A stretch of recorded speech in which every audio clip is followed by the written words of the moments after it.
آپ میرے سامنے بیٹھے ہوئے ہیں، میں آپ کو کہتا ہوں مجھے پانی پلا دو، بالکل درست ہے، لیکن آپ بغداد شریف میں وہاں بھی قبر کے اندر ہیں اور میں کہوں کہ جی غوث پاک 2 بوتلاں نیسلے دیاں بھیج دو،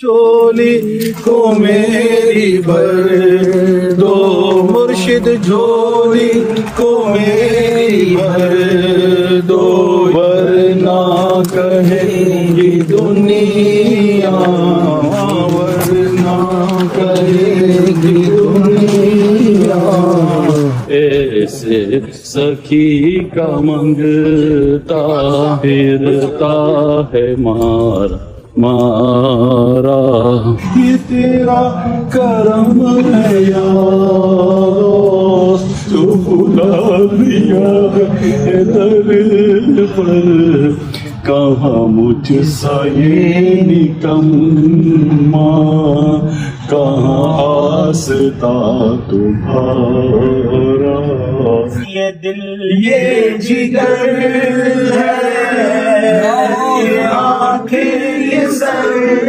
ہے، نیرا یہ دل یہ جگر ہے، یہ آنکھیں یہ سر ہے، جہاں جہاں رکھو قدم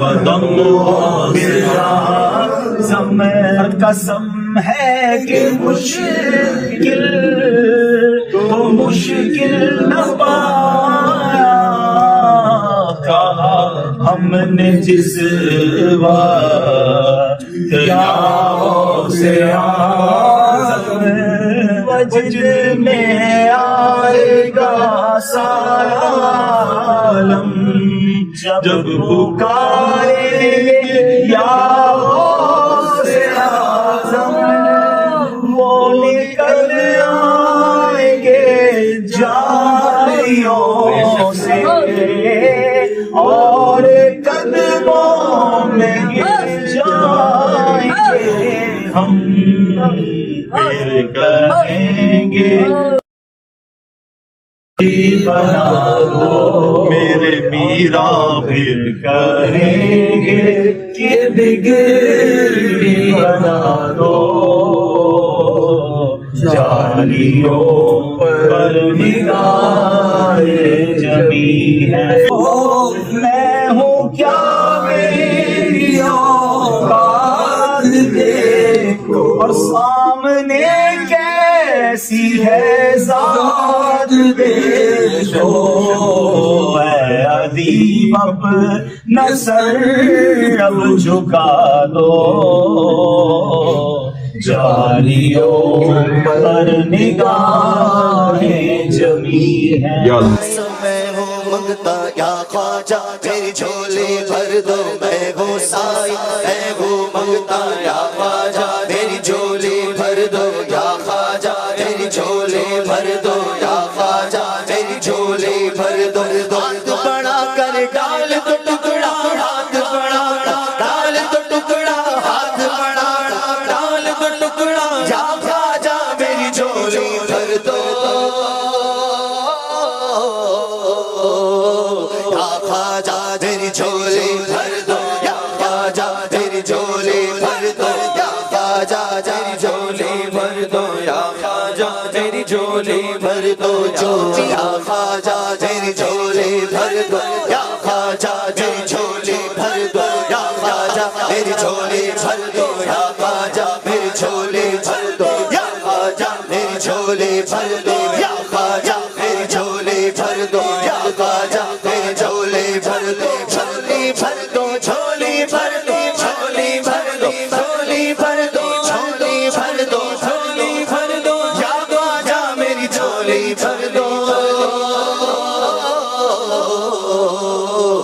خواجہ میری جھولی بھر دو، یا خواجہ میری جھولی بھر دو، یا خواجہ میری جھولی بھر دو، یا خواجہ میری جھولی بھر دو، یا خواجہ میری جھولی بھر دو، یا خواجہ میری جھولی، میرا بگڑا باپ سنوار دو، میرا بگڑا باپ سنوار دو، میرے خواجہ مجھ کو نواز دو، تیری ایک نگاہ کی بات ہے، تیری ایک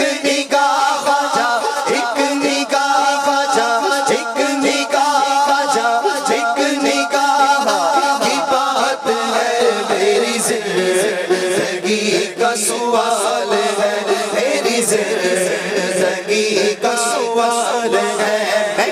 اور وہ ہے صحیح بخاری میں حدیث، بلغوا عنی ولو آیہ، پہنچا دو میری طرف سے خواہ تمہیں ایک آیت ہی آتی ہو، وہ باقی لوگوں تک پہنچا دو. مثلا ہر مسلمان کو یہ پتا ہے کہ قرآن میں لکھا ہے ایاک نعبد و ایاک نستعین. اب ہر مسلمان کی ذمہ داری ہے کہ یہ آیت دوسرے مسلمانوں تک پہنچائے اور ان کا عقیدہ درست کرے کہ عبادت بھی صرف اللہ کی ہوگی اور دعا بھی صرف اللہ ہی سے ہوگی. یہاں نستعین سے مراد ہے دعا میں جو مدد مانگی جاتی ہے. یہاں وہ والی مدد مراد نہیں ہے جو آپ کو یہ شرک پھیلانے والے فرقوں کے مبلغین کہتے ہیں جی امی سے روٹی نہ مانگے. پھر امی سے روٹی مانگنا کوئی شرک نہیں ہے بھائی. ہاں مری ہوئی امی ہے نا، اس کو پکار رہے ہو نا اگر، تو وہ شرک ہو جائے گا روٹی کے لیے. ویسے آپ نے محبت کے اظہار کے لیے امی کو کہنا ہے ہائے میری مائے، تو بے شک کہتے رہیں، وہ کوئی مسئلہ نہیں، اس کے اوپر گرفت نہیں ہے. امی سامنے موجود ہے نا، تو اس کا تو حکم ہے وَتَعَاوَنُوا عَلَى الْبِرِّ وَالتَّقْوَى وَلَا تَعَاوَنُوا عَلَى الْإِثْمِ وَالْعُدْوَانِ. نیکی اور پرہیزگاری کے کاموں میں ایک دوسرے کی مدد کرو، برائی میں الگ رہو. آپ میرے سامنے بیٹھے ہوئے ہیں، میں آپ کو کہتا ہوں مجھے پانی پلا دو، بالکل درست ہے. لیکن آپ بغداد شریف میں وہاں بھی قبر کے اندر ہیں اور میں کہوں کہ جی غوث پاک 2 بوتلاں نیسلے دیے بھیج دو، نہیں بھیج سکتے. ہاں عثمان بھائی کو میں فون کروں کہ جی 2 نیسلے کی بوتلیں بھجوا دیں، تو کسی کے ہاتھ بھجوا دیں کہ زندہ ہے، یہ بھی قبر میں چلے گئے تو ظاہر ہے یہ نہیں بھجوا سکیں گے. تو یہ ظاہری اسباب ہے، آپ اختیار کر سکتے ہیں. اس کا قرآن میں حکم ہے نیکی اور پرہیزگاری کے کاموں میں ایک دوسرے کی مدد کرو، برائی میں الگ رہو. لیکن جو دعا ہے وہ اللہ کے ساتھ خاص ہے. ایاک نستعین، صرف تجھی سے دعا مانگیں گے. اور یہ اتنا سینسٹیو ایشو ہے کہ ہر مسلمان کی گھٹی میں یہ چیز موجود ہے. تمام مسلمانوں کو پتا ہے کہ اللہ تعالیٰ نے بارش برسانے کی، رزق تقسیم کرنے کی ڈیوٹیاں فرشتوں کے سپرد کی ہوئی ہیں. لیکن کوئی کتنا ہی گیا گزرا مسلمان ہو کبھی کسی فرشتے سے رزق نہیں مانگتا. بارش کی دعا میکائیل علیہ السلام سے نہیں ہوتی، اللہ سے لوگ کرتے ہیں. کیونکہ لوگوں کو پتا ہے کہ بارش اللہ برساتا ہے، اس نے تو ڈیوٹی فرشتوں کی لگائی ہوئی ہے. بارش مانگنی ہوگی تو فرشتوں سے نہیں مانگیں گے، وہ تو خود مجبور محض ہے، وہ تو اللہ کے حکم کے مطابق چلیں گے. آپ کے مانگنے پہ تو انہوں نے کچھ نہیں کرنا. بھائی جن کی ڈیوٹیاں ہیں وہ کچھ نہیں کر سکتے، تو جن کی ڈیوٹیاں ہے ہی نہیں، جو آپ نے اپنے بزرگ کلیم کیے ہوئے غوث کتب ابدال، ان بیچاروں نے کہاں سے مدد کرنی ہے آپ کی؟ اگر کر سکتے ہیں تو ٹھیک ہے، پھر ہماری ریکویسٹ ہے کہ ان سارے غوثوں کو آپ مدد کے لیے پکاریں کہ یوٹیوب کے اوپر جو رسول اللہ کی شان میں گستاخانہ ویڈیوز اپلوڈ ہیں انہیں ڈیلیٹ کروائیں، پھر مانیں گے ان کی بزرگی. ادھر یہ فیل ہو چکے. میں یوٹیوب نے تو آ کے ان کو خود ننگا کر دیا، یوٹیوب نے تو خود ان کی مٹی پلیت کر دی ہے. لوگ کہہ رہے ہیں جی اگر بابے اڑ سکتے ہیں تو کس بابے نے کوئی یوٹیوب کا چینل بنایا ہوا ہے کہ جس پہ بابا اڑتا ہوا دکھائے؟ کیونکہ جتنے بھی فنکار لوگ ہیں وہ اپنا ایک چینل تو ضرور بناتے ہیں نا کہ جی آؤ دیکھو ہم یہ کر رہے ہیں. جس طرح ہم نے دین کی خدمت کے لیے چینل بنائے ہوئے ہیں، علماء نے دین کی خدمت کے لیے بنائے ہوئے ہیں، کرکٹرز نے کرکٹ کی خدمت کے لیے بنائے ہوئے ہیں، تو بابوں کے دفاع کے لیے بابوں کے چینل ہونے چاہیے نا کہ جی یہ بابے اڑتے ہوئے دیکھو. کوئی نہیں ہے، پہلے بھی کوئی نہیں تھے اڑتے. لہذا جو خادم رضوی صاحب کہتے تھے نا کہ امام مالک فرمانے نے امت مر جائے، میں نے کہا تھا بابا جی نہ نہ نہ، پہلے بابے مر جائیں. امام مالک فرمانے تھے پھر امت زندہ کیوں ہے؟ پھر مر جائے ساری، پھر مر جائے ساری. پوری عالم اسلام اس وقت یا تو مر جائے، یا تو مر جائے سارا عالم اسلام، یا پھر حضور کی عزت پر پیرا دے. بس 2 باتوں میں سے ایک بات ہے، بس یا سارا اکٹھا ہو کے مر جائے یا پھر فرانس کو جواب دے.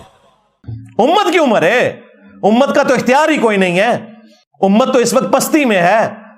جو بابے نگاہیں مار کے جلا کے راکھ کر دیتے تھے وہ کدھر مر گئے؟ جنہوں کی ڈیوٹیاں نے پہلی ڈیوٹی اس بندے کی ہے کہ جہاں یوٹیوب کی ہارڈ ڈسک رکھی ہوئی ہے نا، ہزاروں کنال کے اوپر انہوں نے جگہ لے کے، ادھر جس بابے غوث کتب کی ڈیوٹی ہے نا پہلے وہ مر جائے، بلکہ کہنا چاہیے کتے کی موت مر جائے کہ وہ رسول اللہ کی شان میں جو گستاخانہ ویڈیوز ہیں وہ ڈیلیٹ نہیں کروا سک رہا.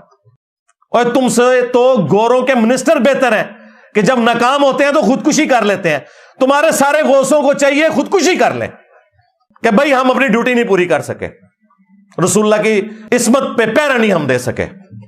ابھی وہ پیرے کی تو میں بات ہی نہیں کر رہا جو ان کے درباروں کے اوپر ساری چرس، ہیروین اور بدکاری کے اڈے بنے ہوئے ہیں، وہ بھی ڈیوٹیاں کو نہیں پوری ہو رہی ہیں. وہ بعد کی چیز ہے، اصل چیز نبی الاسلام کی عصمت کا معاملہ ہے.